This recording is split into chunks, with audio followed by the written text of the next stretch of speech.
नमस्कार। नक्षत्र तक में आपका स्वागत है। मैं आपका ज्योतिष मित्र आदित्य द्विवेदी। जन्म कुंडली से संबंधित परामर्श के लिए, कुंडली मिलान के लिए, किसी भी प्रकार के मुहूर्त आदि की जानकारी के लिए या जीवन में चल रही समस्याओं के समाधान के लिए, खराब ग्रह दशाओं के उपाय के लिए, रत्न और रुद्राक्ष आदि की जानकारी के लिए आप हमसे संपर्क कर सकते हैं।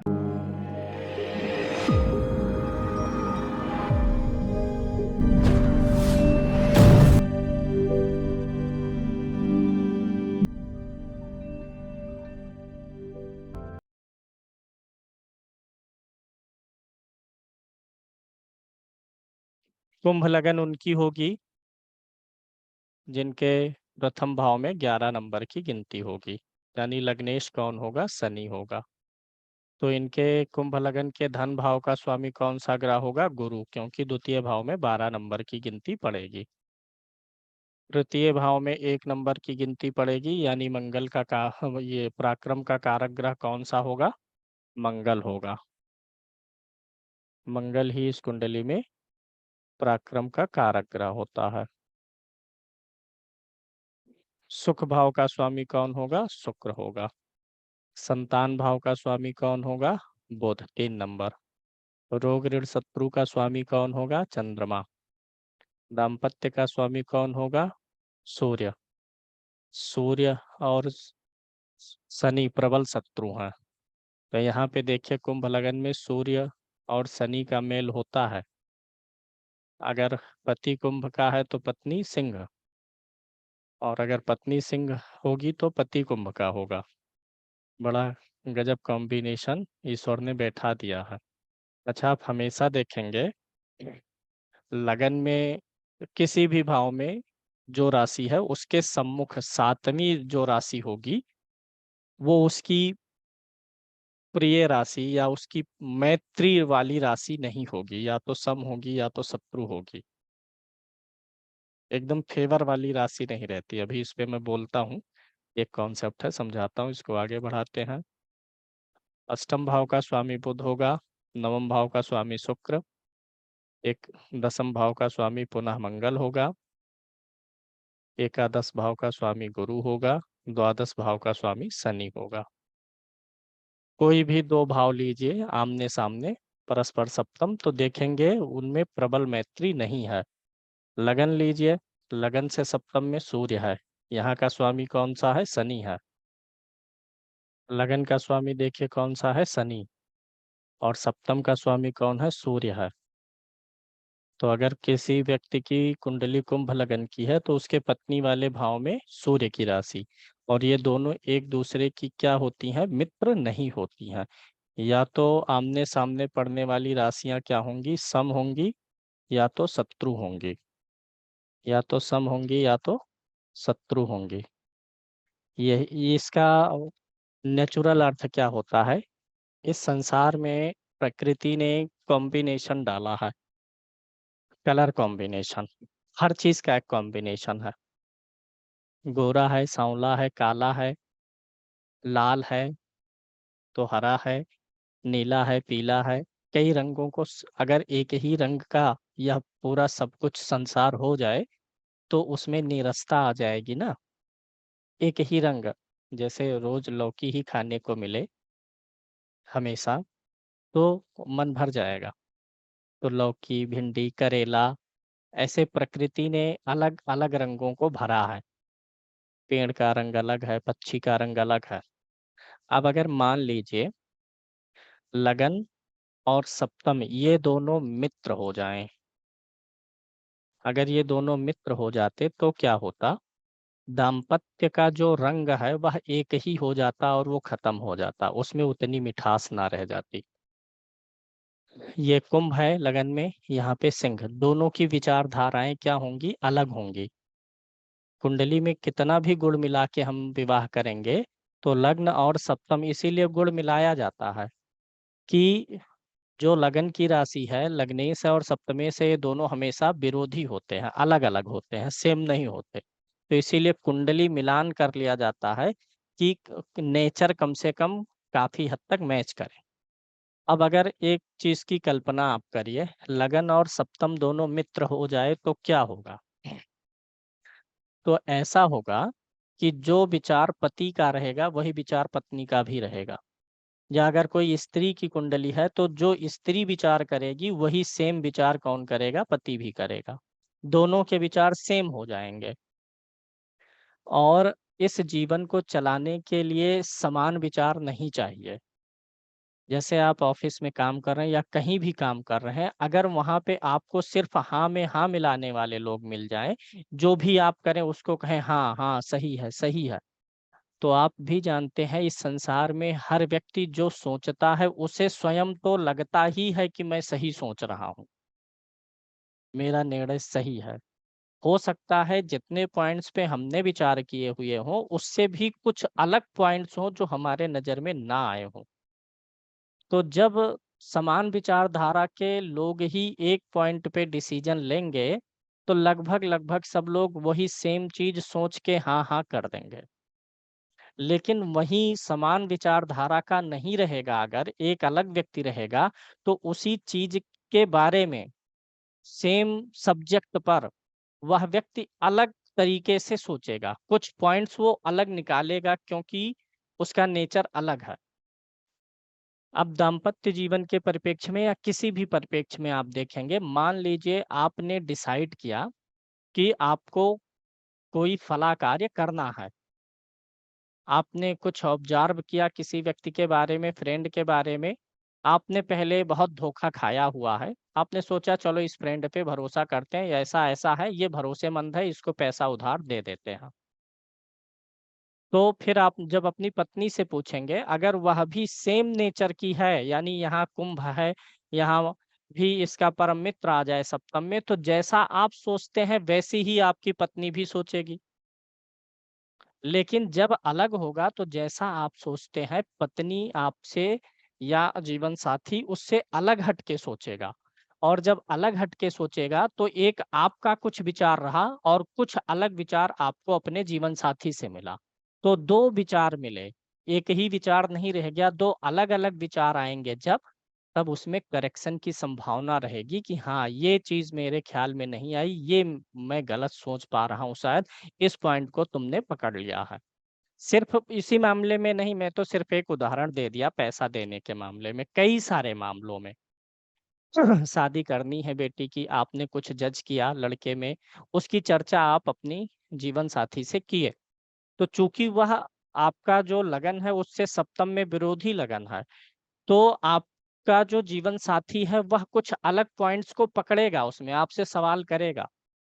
तो लड़का क्या करता है, लड़के की माँ क्या करती है, ननद तो घर पर ज़्यादा दिन नहीं रहती है, अपना ससुराल छोड़ के साल में 6 महीने तो यहाँ मायके में तो नहीं बिताती, नहीं तो मेरी बेटी को वो ताड़ना करे। ऐसे अलग-अलग प्रकार के सवाल आएँगे। लेकिन अगर सेम लगन में और सप्तम में राशि रहेगी, तो जो मैं कहना चाह रहा हूँ वो आप समझ गए होंगे। इसीलिए प्रकृति ने हर जगह विरोधी चीज़ों को भरा है, रंग-बिरंगा बनाया है। तो इसी प्रकार से कुंडली भी रंग-बिरंगी बनाई गई है। अब अगर हर भाव के सामने उसका मित्र रहेगा, जैसे आप ये तीसरा भाव ले लीजिए। तीसरे भाव में यहाँ मेष राशि है, तो इसके सामने सप्तम में तुला राशि है। दोनों मित्र हैं? नहीं हैं। हमेशा आप एक-दूसरे से सप्तम में या तो सम राशि पाएँगे या शत्रु राशि पाएँगे। क्योंकि ये तृतीय भाव जो है इसकी अर्धांगिनी कौन-सा भाव है? ये भाग्य भाव है। तृतीय भाव क्या है? परिश्रम है और परिश्रम की पत्नी कौन है? भाग्य है। यानी जो व्यक्ति परिश्रम करेगा, तो परिश्रम का विवाह किससे होगा? भाग्य से, यानी परिश्रम से ही भाग्य खुलेगा। अब ये दोनों एक-दूसरे के विरोधी राशि में हैं, तो इसीलिए जो व्यक्ति परिश्रम करेगा, वह भाग्य से उम्मीद लगा के नहीं करेगा, क्योंकि ये इसका विरोधी है राशि, तो इसको सोच के परिश्रम नहीं करेगा कि मैं परिश्रम करूँ तो भाग्य मेरा जगे। वो करेगा और ये ऑटोमेटिक जगेगा। और ऐसे अगर हम इसको लगन मान लें, नवम भाव को लगन मान लें, तो इसकी पत्नी कौन-सी हो जाएगी? तृतीय भाव। यानी भाग्य आपकी पत्नी कौन सी है? अर्धांगिनी। भाग्य की अर्धांगिनी परिश्रम है।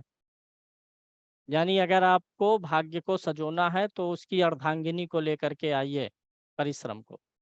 और ये दोनों हमेशा विरोधी इसीलिए होती हैं, दो राशियां, ताकि विचारों में एक रूपता ना रहे। विचारों में जब एक रूपता हो जाएगी ना, तो वहीं सही और गलत के लिए आपको सलाह देने वाला कोई नहीं मिलेगा। जी हजूरी होने लगेगी। तो ये चीज आपने समझा होगा। कई इसीलिए प्रकृति ने कुंडली में भी अलग अलग कलर कॉम्बिनेशन, अलग अलग राशियां एक दूसरे से सप्तम में ऐसी राशियां रखी जो कि मित्र ना हो, ताकि व्यक्ति को नए विचार हमेशा मिलते रहें। अब चलिए देख लेते हैं, कुंडली पे आ जाते हैं इस लगन की। लग्नेश शनि है, द्वादश भाव का भी स्वामी है। लग्नेश शनि हो गया, यह द्वादश भाव का भी स्वामी है। और पीछे कार्यक्रम में बताया गया है, जो लोग नहीं रहे हैं वो अगर वीडियोस देखेंगे तो उनको भी समझ में आएगा। अगर लग्नेश छठे भाव का भी स्वामी हो, आठवें का हो या बारहवें का हो, लग्नेश होने के साथ साथ, तो वह किस राजयोग में भाग नहीं लेगा? विपरीत राजयोग में। लग्नेश ही अगर छठे, आठवें और बारहवें भाव का स्वामी होगा तो विपरीत राजयोग नहीं बनेगा। विपरीत राजयोग बनेगा कब? जब 6, 8, 12 का स्वामी इसी छठे भाव में, आठवें भाव में या बारहवें भाव में हो। अब यहाँ पे अगर शनि बारहवें भाव में बैठा हुआ है, तो आपको यह प्रेडिक्शन नहीं करना है कि शनि बारहवें भाव का स्वामी होकर बारहवें भाव में बैठ के विपरीत राजयोग बना रहा है, क्योंकि यहाँ पे शनि लग्नेश भी है, तो ये विपरीत राजयोग से बाहर निकलेगा। शनि यहाँ भी होगा तो भी नहीं बनाएगा, शनि अष्टम में होगा तो भी नहीं बनाएगा, 6, 8, 12 में कहीं भी हो। यानी कुंभ लगन की कुंडली में विपरीत राजयोग बनाने वाले ग्रह कौन से हैं? 2 हैं। एक तो चंद्रमा है, दूसरा बुध है। चंद्रमा है और बुध है। अभी एक डाउट आया था थोड़े दिन पहले, उस पे मैं क्लियर करता हूँ, मैंने पहले भी बोला है इस पे। अब यहाँ पे बुध जो हमारा है, ये अष्टम भाव का स्वामी है। तो अगर बुध छठे भाव में, आठवें या बारहवें भाव में बैठा है, तो आप अपने दिमाग में ये बिल्कुल ना लाइए कि बुध पंचमेश है। विपरीत राजयोग में आप देखते क्या हैं?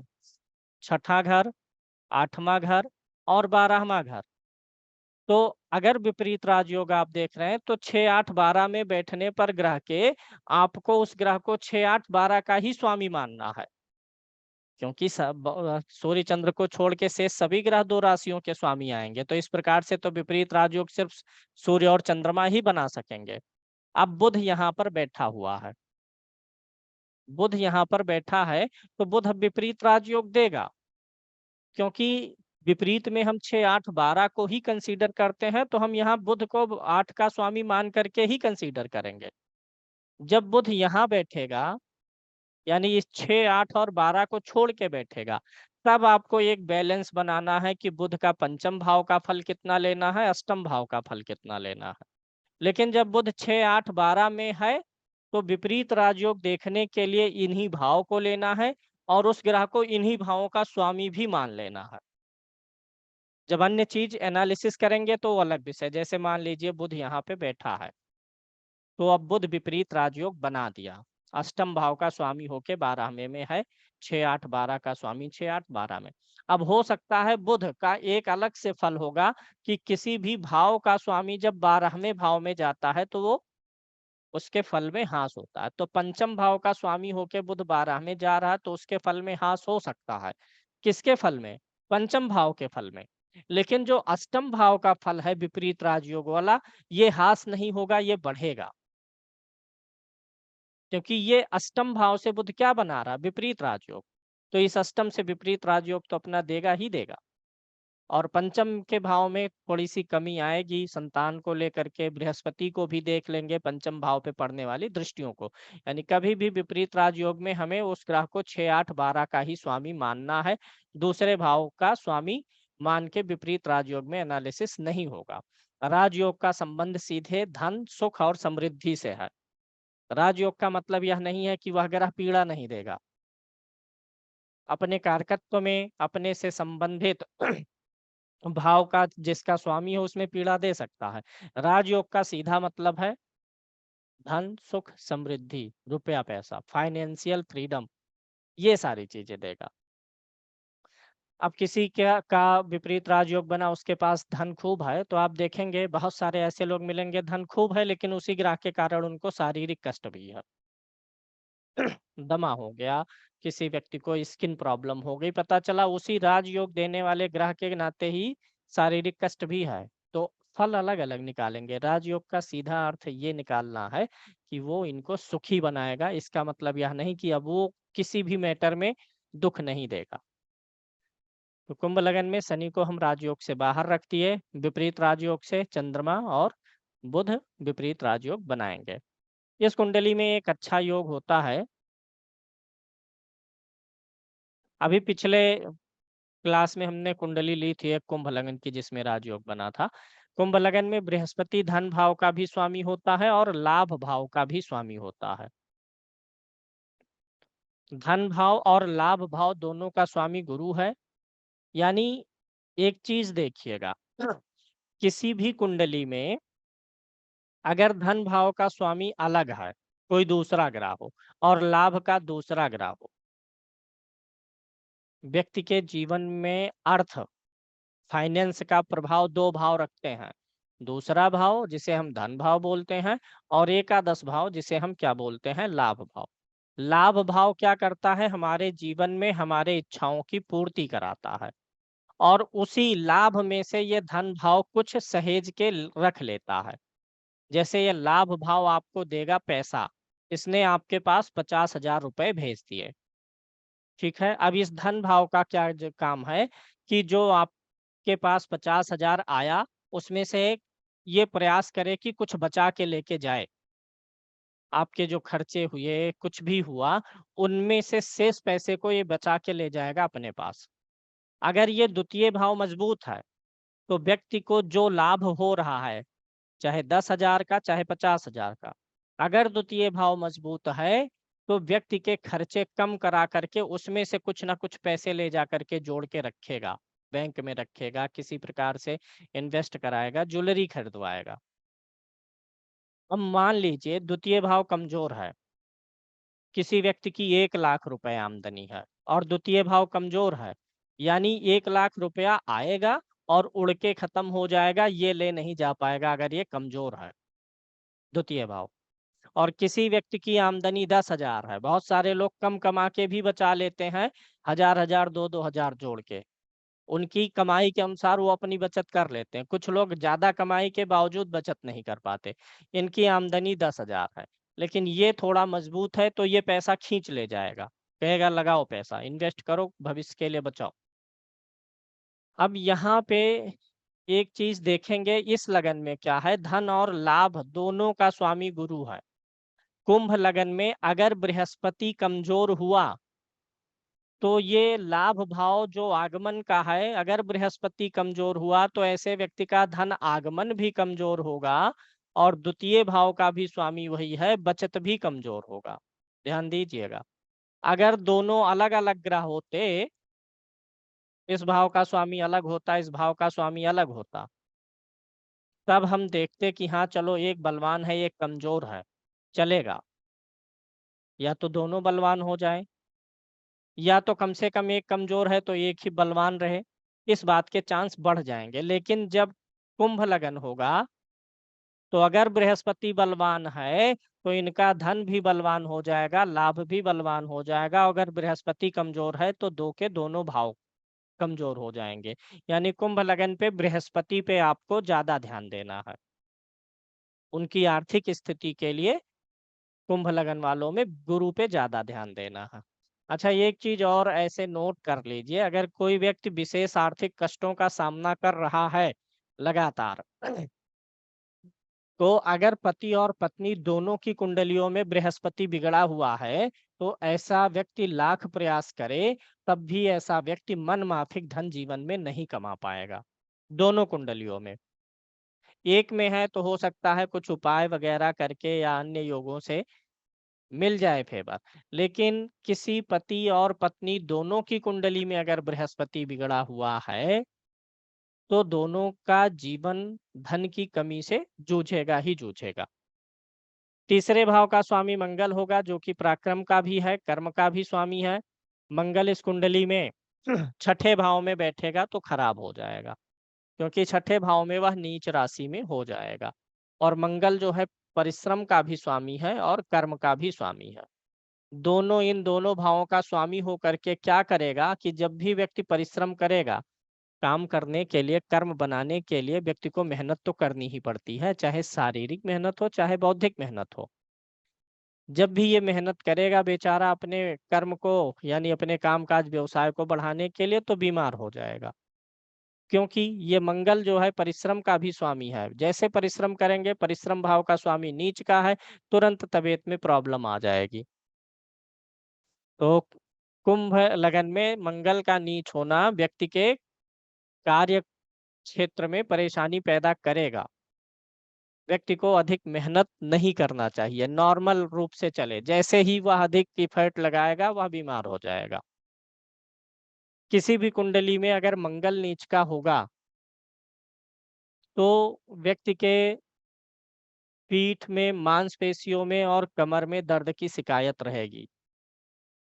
मैं पूरा बोल दे रहा हूँ, शुरू से सूर्य से ही बोल दे रहा हूँ। अगर किसी कुंडली में सूर्य नीच का है तो एक नैसर्गिक फल यह मिलेगा कि व्यक्ति को जीवन में कई बार अपमानजनक स्थितियों का सामना करना पड़ेगा। अगर सूर्य किसी भी कुंडली में नीच का है, कई बार अपमानजनक स्थितियां, और नीच के सूर्य वाले व्यक्ति किसी भी विषय वस्तु के बारे में पहले निगेटिव पॉइंट्स ढूंढते हैं।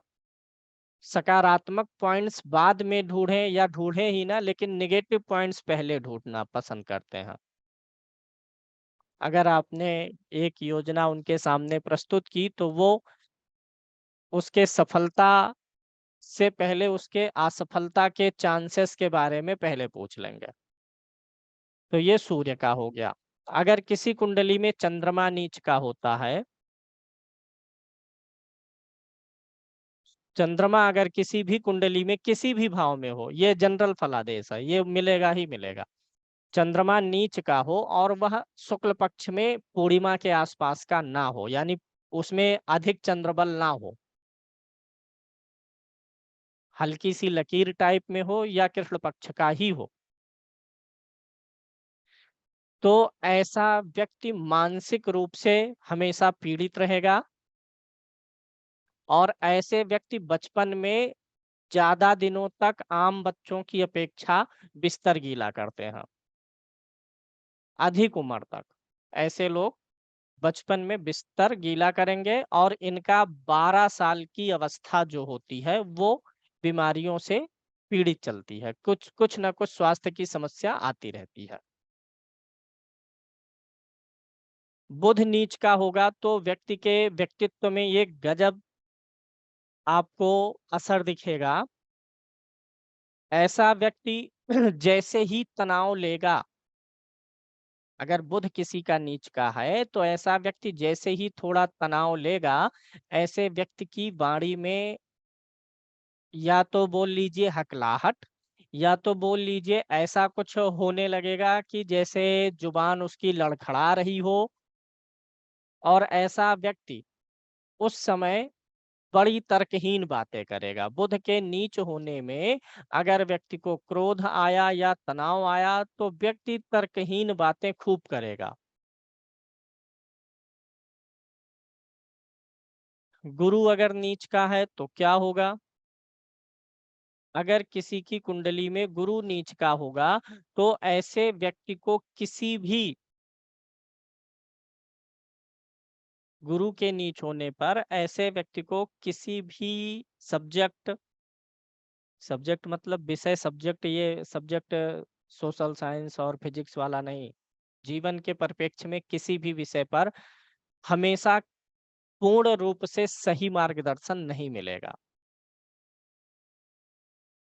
गुरु जब नीच का होगा तो ऐसे व्यक्ति को जरूर किसी से सलाह ले करके ही अपना डिसीजन लेना है।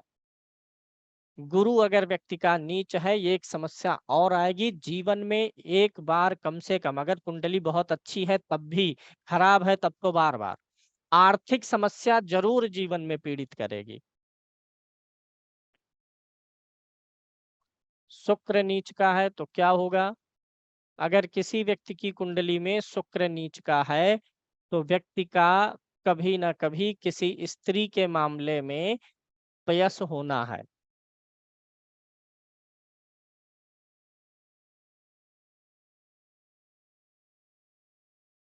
स्त्री के मामले में अपयश होना है और व्यक्ति के जो जीवन में लग्जरी वाले आइटम रहेंगे, इलेक्ट्रॉनिक आइटम, वो बार बार बिगड़ेंगे या छूटेंगे उनसे। शनि नीच का रहेगा तो ऐसे व्यक्ति को सिर आंखों की समस्या रहेगी, माइग्रेन की समस्या या चश्मा लगाना पड़े।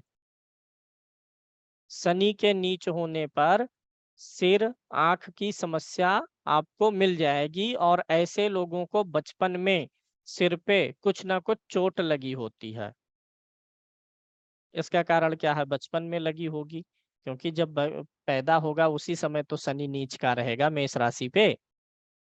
अब शनि जब पैदा हुआ तो मेष राशि पे है, तो जब तक उस राशि में शनि मेष राशि में है जन्म के बाद 2 महीने, 4 महीने या 2 वर्ष, जन्म के अगर आपने किसी की कुंडली देखी, किसी बालक की कुंडली आपके सामने आई और उसमें चंद्रमा, ये शनि आपको नीच का मिला, तो आप उनके माता पिता को बताइएगा कि इतने समय तक शनि मेष राशि में अभी रहेगा, तब तक के लिए बच्चे के सिर और आंखों को बचाइएगा। ये 12 ग्रहों का नीच का थोड़ा सा प्रभाव होता है। अब इस कुंडली में हम कारक ग्रह निकाल लेते हैं। कुंभ लगन में कारक ग्रह कौन कौन से होते हैं? शनि होगा, बुध होगा और शुक्र होगा निश्चित रूप से। लगन का स्वामी शनि, 3 कारक ग्रह हर कुंडली में तो होने ही हैं। एक तो शनि, दूसरा बुध और तीसरा शुक्र, ये 3 ग्रह होंगे। इनका राजयोग देख लेते हैं। ये हमारे तीनों कारक ग्रह अगर केंद्र के किसी स्वामी के साथ बैठेंगे तो राजयोग होगा, या स्थान परिवर्तन करें, कुछ भी राशि परिवर्तन करें, परस्पर दृष्टि डालें तो राजयोग होगा। अब ये इस कुंडली में सबसे तगड़ा वाला राजयोग किसका बनेगा? तगड़े वाले राजयोग में हमने आपको कॉन्सेप्ट दिया है कि ये जो कारक ग्रह हमारे 3 हैं, लगन, पंचम और नवम के स्वामियों का संबंध केंद्र के स्वामी से बने, और जो संबंध बने उसमें अगर 2 ग्रह मित्र पड़ेंगे तो वो उच्च कोटि का राजयोग होगा। इस कुंडली में लगन का स्वामी शनि और पंचम का स्वामी बुध परम मित्रता में आएंगे। यही सिद्धांत आपको हर लगन पे लगाना है, साफ और क्लियर कट। राजयोग, जिसको केंद्र और त्रिकोण का योग बोलते हैं, इसी को लक्ष्मी नारायण योग भी बोला जाता है। साफ साफ अगर हमारे जो 3 कारक ग्रह आए हैं उनका संबंध केंद्र के स्वामी के साथ बन जाए और केंद्र या त्रिकोण में ही बने तो ये परम शुद्ध राजयोग है। ये हमारे त्रिकोण के स्वामी किसके साथ हो, किसके साथ संबंध बनाए? केंद्र के ग्रह के साथ बनाए। कहाँ बनाए? केंद्र और त्रिकोण में बनाए, और वे दोनों परस्पर मित्र हो। केंद्र में बनाए या फिर त्रिकोण में बनाए और वे मित्र भी हो, तो ये हमारा हो जाता है परम राजयोग। अब इस कुंडली में अगर शनि और बुध का स्थान परिवर्तन हो जाए, बुध लगन में बैठ जाए और शनि पंचम में बैठ जाए, तो स्थान परिवर्तन हो गया, और हुआ कहाँ? केंद्र त्रिकोण में। बुध और शनि यहाँ चतुर्थ भाव में बैठ जाए। अब देखिए, ये केंद्र और एक त्रिकोण का स्वामी, ये लगन हमारा केंद्र भी तो होता है। बुध और शनि आ गए, कहाँ आ गए? चतुर्थ भाव में। ये दोनों खुद भी मित्र हैं और मित्र की राशि में भी बैठे हैं। अब ये बहुत तगड़ा राजयोग बना। लेकिन अगर यही बुध और शनि की युति दसम भाव में हो तो भी राजयोग बना। लेकिन अब इस दसम भाव में बनने वाले राजयोग से ज्यादा बलवान चतुर्थ भाव का है। ये सबको दिख रहा होगा। क्यों? क्योंकि यहाँ पे शनि और बुध दोनों ही शत्रु राशि में पड़ रहे हैं, और यहाँ भी वही चीज है, केंद्र है, केंद्र और त्रिकोण का स्वामी है चतुर्थ भाव में, लेकिन एक प्लस पॉइंट है कि ये मित्र राशि में है। यहाँ पर एक नेगेटिव पॉइंट है कि ये मित्र राशि में नहीं है राजयोग ये भी। लेकिन अगर यही राजयोग 2 कुंडलियों में आपको मिल रहे हैं तो इसका जीवन जितना बेहतर होगा उससे थोड़ा सा कम ये रहेगा ही रहेगा। लेकिन है राजयोग, ये भी सुखी संपन्न बनाएगा व्यक्ति को, केंद्र या त्रिकोण में कहीं भी बन जाए। अब इसी राजयोग में कुंभ लगन की कुंडली में मैं ले लेता हूं लगन के स्वामी शनि को। लगन जो है ये हमारा त्रिकोण है, शनि को मैंने ले लिया, और दशम के स्वामी मंगल को ले लीजिए। अब इन दोनों ग्रहों की युति कर दीजिए, लगन में कहीं कर दीजिए, चतुर्थ में, पंचम में, सप्तम में, नवम और दसम में। अब बताइए, इसके पहले जो शनि और बुध का राजयोग बना था, उस राजयोग में और इस राजयोग में है अंतर की नहीं है? जमीन आसमान का अंतर है। क्योंकि ये दो हमारे मित्र ग्रह थे लगन के लिए, अब इसमें ये दोनों परस्पर विरोधी हैं और मंगल लगन का शत्रु भी है। तो अब इसे हम राजयोग ना मान करके धन योग मान लें। वो भी बहुत उच्च कोटि का नहीं मानेंगे, हालांकि कुछ ना कुछ सप्लाई देगा, लेकिन उसके साथ साथ स्वास्थ्य की तकलीफ भी देगा, दोनों शत्रु हैं। अब इसी कुंडली में अगर हम शुक्र को ले लें जो कि चतुर्थ भाव का स्वामी है, और बुध को ले लें, अब ये भी बहुत सुंदर राजयोग बनेगा। अब वो कहीं भी बना हो, लगन में बन जाए, चतुर्थ में बन जाए, पंचम में बन जाए, नवम में बन जाए, बहुत अच्छा है। दसम में बनेगा और सप्तम में बनेगा तो भी अच्छा है, लेकिन लगन चतुर्थ, पंचम और नवम की अपेक्षा थोड़ा सा इसमें कमी आई है, क्योंकि लगन में मित्र राशि, मित्र राशि, मित्र राशि, और यहाँ पर मित्र राशि, यहाँ पर ये शत्रु राशि में है। यहाँ पर बुध शत्रु से हो जाएगा, यहाँ पर शुक्र हो जाएगा। मैं आप लोगों को समझाना चाह रहा हूं कि एक ही राजयोग अलग भाव में, अलग ही राशि में जा करके किस प्रकार से उसके फल में कमी बेसी आ जाती है। एक तराजू है तो उसी पे राजयोग बन रहा है आपका, तो अलग अलग भाव में जाने से वही आप समझ लीजिए, जब आप एक सब्जी वाले के यहाँ सब्जी लेते हैं, अब तो समय बदल गया, इलेक्ट्रॉनिक कांटा आ गया, जब वो बांट वाला कांटा होता था तो अगर 10 ग्राम उधर हुआ तो पड़ा भारी, कम और ऊपर नीचे हो जाता है ना, वैसे ही है यहाँ पे। अब यहाँ पे चतुर्थ भाव का राजयोग भारी, अब वही राजयोग दसम में आया तो अब इसका पौड़ा जो है थोड़ा सा डाउन हो गया। तो ये चीज आपको समझना है, ये राजयोग का विषय हो गया। अब इस राजयोग में वैसे भी मंगल भूमिका नहीं निभाएगा।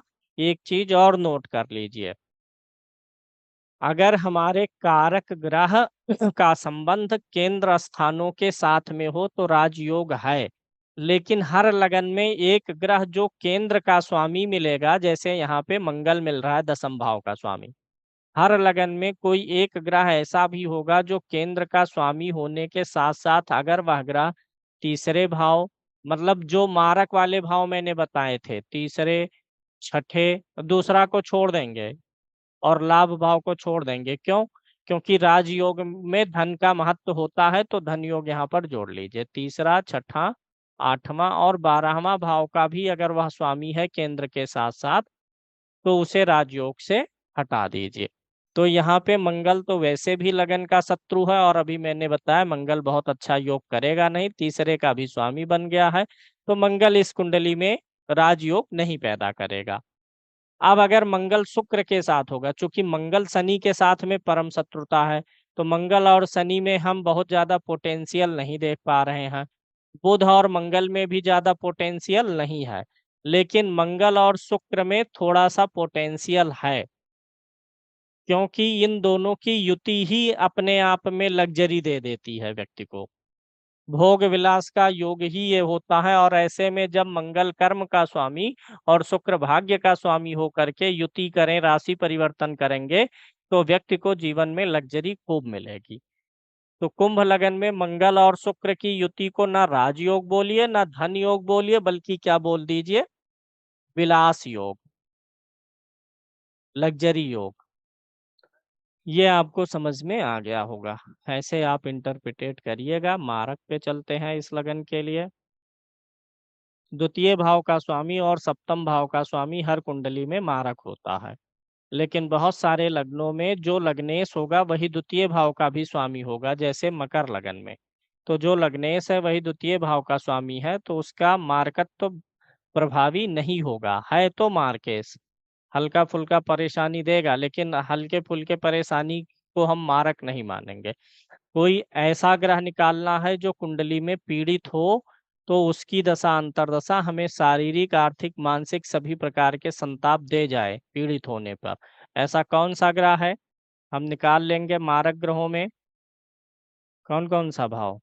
द्वितीय भाव, तृतीय भाव का स्वामी, छठे भाव का स्वामी, सप्तम भाव का स्वामी, अष्टम भाव का स्वामी, एकादश भाव का स्वामी और द्वादश।